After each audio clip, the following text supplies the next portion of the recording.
Bonsoir Lucille. Bonsoir Yves, bonsoir à tous. Qui sont les négociateurs ?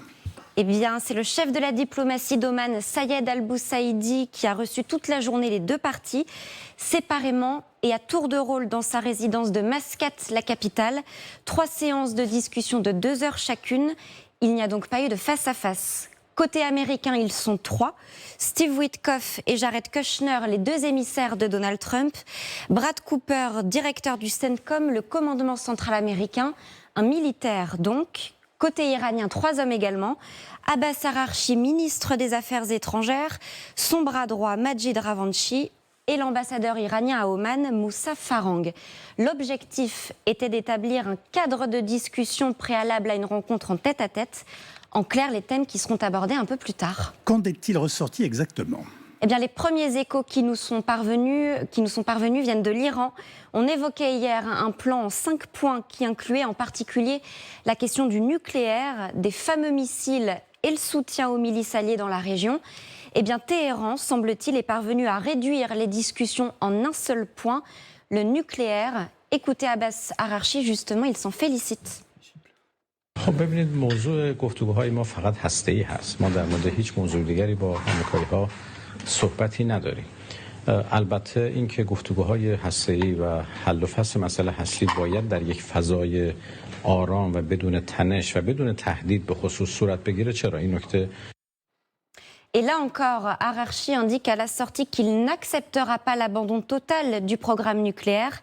Pour ce qui est des 400 kilos d'uranium enrichi, l'Iran veut en garder la main, mais serait apparemment disposé, je cite, à en abaisser le niveau d'enrichissement de 60 à 20%, d'après les informations du correspondant d'RFI, Siavosh Ghazi, qui était sur notre antenne. Pour le reste, Téhéran serait donc parvenu à imposer ses limites, écarter complètement la question des missiles et le soutien aux milices alliées dans la région. Pour l'instant, Washington ne dément pas. Alors, malgré cette fermeté des Iraniens, les discussions semblent se poursuivre. Oui, c'est ce qu'indiquent les Iraniens eux-mêmes. Nous sommes sur la bonne voie, disent-ils. Écoutez Abbas Araghchi. منتقل شد و منافعی که برای ما هست حقوقی که مردم ایران دارن همه مواردی که باید گفته میشد به نظرم که در یک جو بسیار خوبی منتقل شد و دیدگاه‌های طرف مقابل هم شنیده شد در مجموع میتونم بگم که شروع خوبی بود. Quelle est la suite? On attend le point de vue des Américains. En théorie, un nouveau cycle de négociations devrait s'ouvrir dans quelques jours, peut-être même dès lundi. Merci beaucoup Lucille. Lucille de Villers. Nous accueillons maintenant notre consoeur Sophia Amara, qui est journaliste, grand reporter, spécialiste du Moyen-Orient. Merci de nous rejoindre Sophia. On va faire bien entendu un large point avec vous. D'abord une première question. Les Iraniens qui évoquent une atmosphère très positive. J'ai envie de vous dire, il faut s'inquiéter, non Vincent Jeu? Non mais alors d'abord, ce que l'on entend là par la voix d'Abbas Araghchi, c'est un entretien qu'il accorde à la télévision nationale iranienne. Oui. Donc il s'adresse à la population de ce pays ou ce qu'il en reste pour justifier la stratégie du régime. Très franchement, je serais infiniment surpris si, comme le prétend Téhéran aujourd'hui, les Américains consentaient à réduire le périmètre de ces discussions au seul programme nucléaire, à la seule question de l'enrichissement. Ce serait faire litière de tout ce qui a été leurs injonctions et leurs exigences depuis, et a fortiori celle de Benyamin Netanyahou, s'agissant par exemple du programme balistique. Donc je pense simplement que là, les Iraniens, pour mettre, comme on dit en anglais, to put a brave face on it, pour montrer un visage plutôt positif et prometteur, prennent un peu leur rêve pour la réalité. Sophia Amara, que faut-il retenir selon vous de ces premiers échanges à distance? Il y a des choses importantes qui ont lieu où on est à la superficie des choses. J'ai un avis un petit peu différent. On a vraiment l'impression que Donald Trump s'est laissé, pour ainsi dire, rouler dans la farine et prendre au piège de ce que les Iraniens appellent la patience stratégique. La patience stratégique. Oui, c'est leur motto. Et donc, c'est-à-dire que déjà, ils ont eu gain de cause. les négociations devaient avoir lieu à Istanbul, ils ont exigé qu'elles aient lieu à Mascate, capitale d'Oman. Premier point. Deuxième point, ils ont exigé de n'aborder en aucune manière les points exigés par Washington, c'est-à-dire l'arrêt des proxys, l'aide des différentes milices à travers le Proche-Orient, le balistique qui fait si peur à Israël et qui est un réel danger pour la sécurité de ce pays, et enfin la population, c'est une quatrième obligation qui est venue, ou une quatrième exigence qui est venue se greffer à la fin. Et d'ailleurs, Araqchi l'a clairement dit et répété à plusieurs médias arabes et à la télévision officielle iranienne en disant: on a eu ce qu'on voulait, oui. On a été à Oman plutôt qu'à Ankara, qu'à Istanbul, et nous n'avons discuté que d'un point, celui du nucléaire. Les autres points n'ont même pas été évoqués. Donc, je pense que... Sous-entendu, on tient la boutique. Exactement. Et dans ce cas-là, Sophia, Washington se couvre de ridicule. C'est tout à fait ça. D'accord. Oui, tout à fait. C'est le risque. C'est le risque. Et en se couvrant de ridicule, Washington couvrirait l'Occident et le monde libre de ridicule et renforcerait la position d'un État qui est à la fois un État terroriste, un État voyou et un État qui massacre sa population. Mais on est ridicule quand on essaye de dialoguer, même si c'est pas formidable. C'est pas simplement la question de dialogue. Avoir des négociations, pourquoi pas, mais se laisser faire. Alors, c'est pas simplement... de ce qu'on comprend, à Washington, il y a eu beaucoup de pression pour que, par exemple, il ne fasse pas à Istanbul et qu'il se fasse à Oman, pas aussi les pays du Golfe qui sont aussi alliés. Mais, et je reviens par exemple à l'Arabie Saoudite, ils avaient dit, si vous ne faites pas quelque chose de sérieux, vous allez être plus ou moins ridiculisé. Et avec ça, votre dissuasion par rapport à ce régime serait absolument mort. Donc, moi, je vais conditionner ce que dit Sophia. On verra dans les jours à venir. Oui, effectivement, peut-être il ne s'est pas fait rouler dans la farine. Je dis ça parce qu'on voit beaucoup de départements d'État, mais aussi du ministère de la Défense dans la région, à dire autre chose, disant on se tient à ces 4 propos et il le faut. Si Donald Trump se plie effectivement à simplement la nucléaire, et si on écoute les Iraniens, même pas véritablement le nucléaire, parce que c'est pas du tout se déplacer cet uranium enrichi à l'étranger, alors là, effectivement, il y a un véritable souci pour la prise au sérieux de Washington. Général Trinquant. Oui, moi je vais rapprocher ça d'une autre négociation qui est celle avec la Russie. Vous vous souvenez qu'à un moment, M. Trump a dit « j'ai l'impression que je me fais balader par M. Poutine ». Bon, j'espère qu'il va réaliser un peu plus vite là, qui se fait complètement balader par les Iraniens. Quand vous entendez dire, l'Iranien, que tout dépend de l'autre côté... Oui. C'est exploser de rire. Oui, c'est honteux. Enfin, voilà. Alors, non seulement ça se passe bien sûr à Oman, mais ils ne se rencontrent même pas. Ils ne se rencontrent même pas. Et en plus, les 4 points qui sont présentés ne sont pas étudiés. Donc, si vous voulez, quand j'entends dire, par un bel euphémisme, il faut être positif, mais c'est zéro, c'est nul. Il n'y a rien. Il n'y a rien. Alors, ce qu'il y a d'intéressant, c'est qu'il y avait dans la délégation... le chef de CENTCOM qui était présent, toujours très intéressant parce qu'il y a une autre négociation qui se tenait pas loin, à Abu Dhabi. Et qui était présent à Abu Dhabi?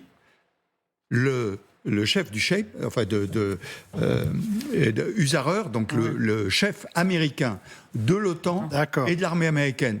Et le seul élément qui est sorti de là, c'est les Américains et les Russes vont reprendre un dialogue à haut niveau. Donc on voit bien que les problèmes des autres ne les intéressent absolument pas, que dans le cas de ce qui se passe en Iran, vous avez tout le monde arabe qui dit surtout pas de guerre parce que voilà, vous avez Israël qui dit mais attendez, si vous prenez pas le balistique, c'est même pas la peine. Donc il s'est fait prendre, ce que je dis souvent, à son propre piège, M. Trump. Il s'est mis dans un truc dont il ne sait pas où il veut aller. Et il ne sait pas comment en sortir. Au moment où on dit, attendez, il y a un porte-avions, il y a X avions, qu'est-ce que vous faites là ? Et donc, on va voir s'il réalise vite qu'il s'est fait balader et quelle décision il prend, parce qu'il est dans une impasse là. On en est là ? Oui, alors je note que vous employez le mot piège, Sophia aussi, Elisabeth aussi. En effet... Moi, je suis naïf toute la journée, je me suis dit, il faut peut-être que ces gens se parlent. Non, mais et vous avez le droit de me dire, mon Dieu... Je trouve que le piège est le mot adéquat, parce qu'il s'est piégé, si on récapitule, il s'est piégé au moins 3 fois déjà, Donald Trump. Une première fois en 2018, en mettant fin à l'accord de 2015 sur le JCPOA, qui permettait donc des négociations en l'échange de la levée des sanctions. C'est exactement ce qu'il est en train d'essayer de rattraper laborieusement. Deuxième piège, piège en disant que le bombardement de juin était tout à fait victorieux et qu'il avait mis fin au nucléaire. Manque de peau, visiblement, il avoue lui-même, sans le formuler, que ça a été raté. Et troisième piège, qui est beaucoup plus subtil, c'est qu'il a plusieurs fois déclaré à son électorat MAGA qu'il ne voulait plus de guerre longue et qu'il voulait cette opération en Iran, qu'elle soit à la fois brève, efficace et sans dégâts. Et les Iraniens, ils sont pas fous, ils sont même très malins. Ils ont entendu. Et il suffit que la guerre soit pas brève, pas efficace et avec des dégâts, c'est-à-dire avec éventuellement des morts américains, pour que ce soit une défaite totale pour Donald Trump. Et alors soit avec le Mossad, ça a été extrêmement bien préparé en amont. Il y a eu énormément de choses qu'on ne sait pas. Le coup d'État est bien monté. C'est certain. Bien sûr. Et c'est possible que le coup d'État soit tellement bien monté qu'avec quelques bombardements, on arrive à une scission des pouvoirs, du clergé et des gardiens de la Révolution, et que tout se passe merveilleusement et qu'il y ait un remplaçant qui arrive à la tête de l'Iran. Ça fait beaucoup de choses. Ça fait beaucoup de choses, mais enfin, pourquoi pas.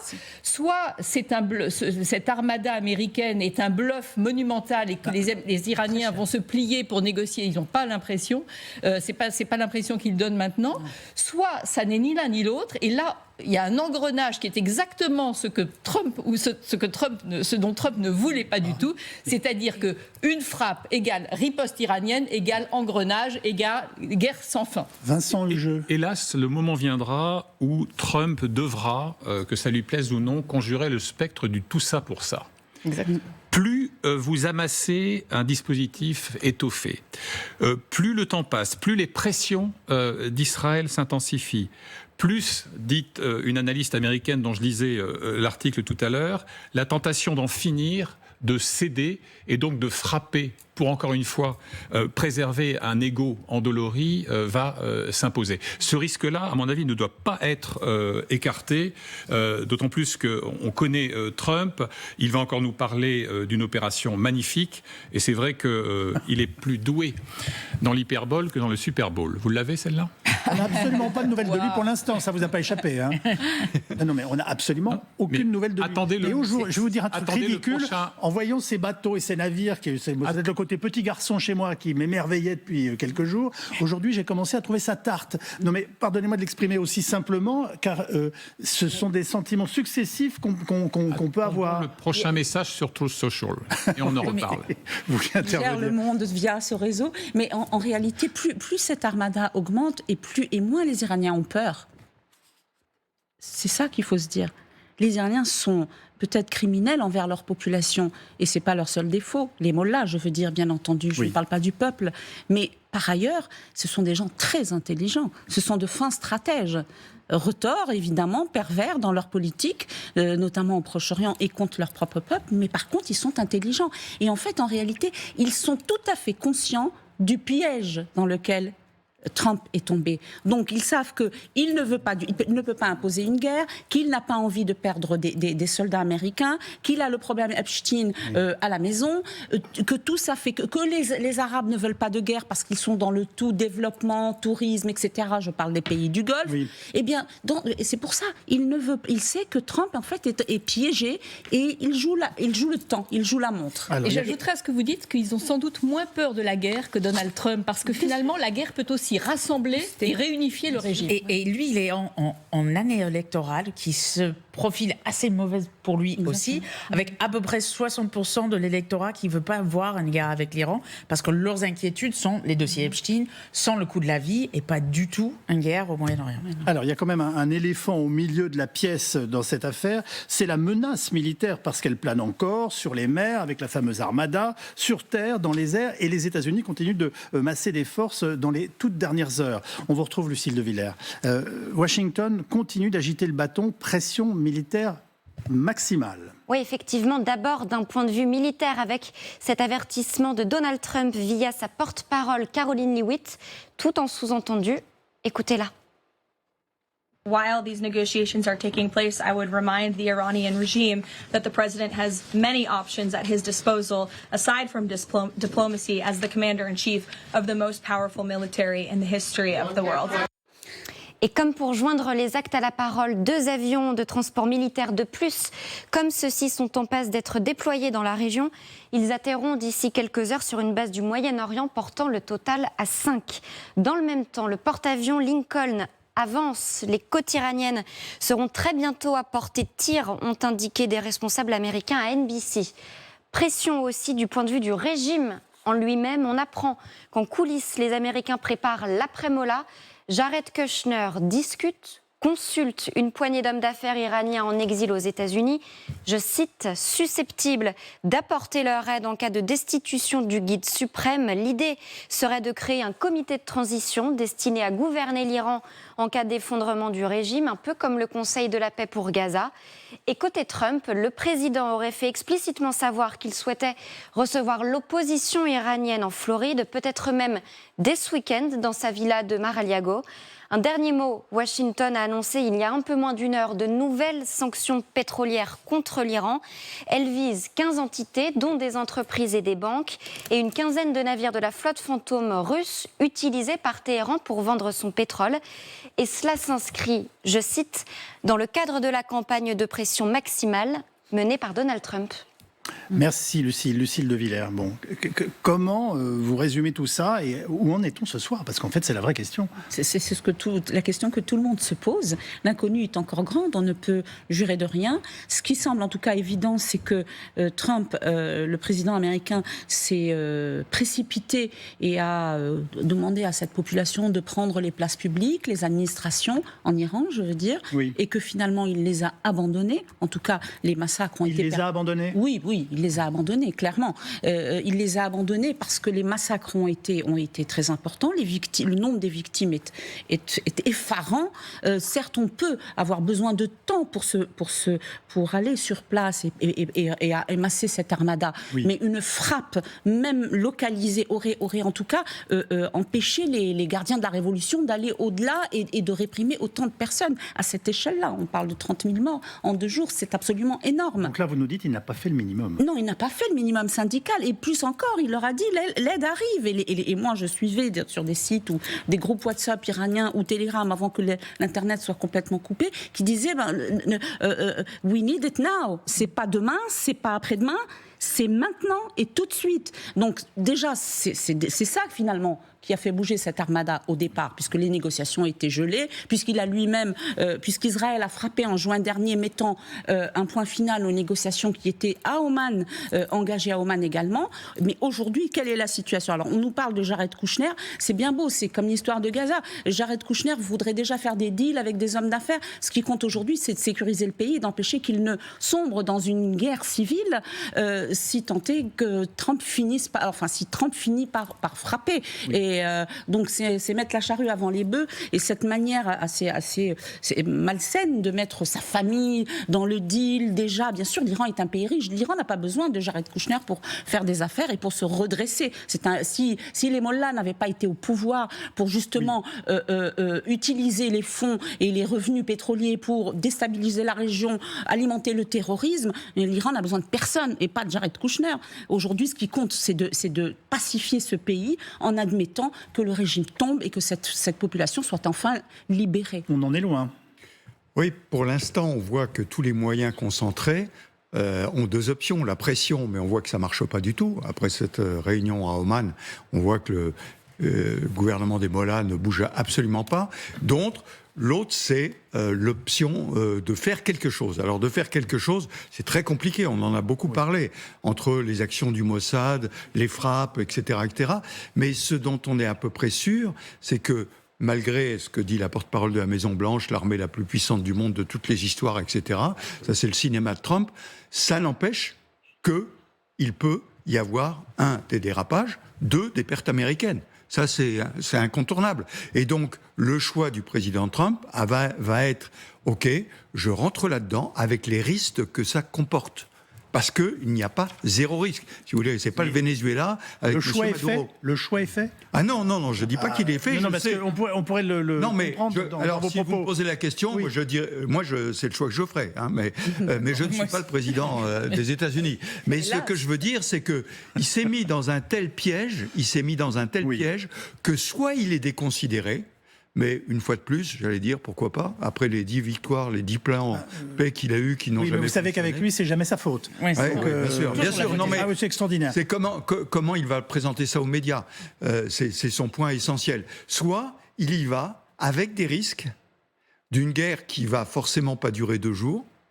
Et là, l'affaire Epstein, c'est intéressant parce que ça va occuper le monde.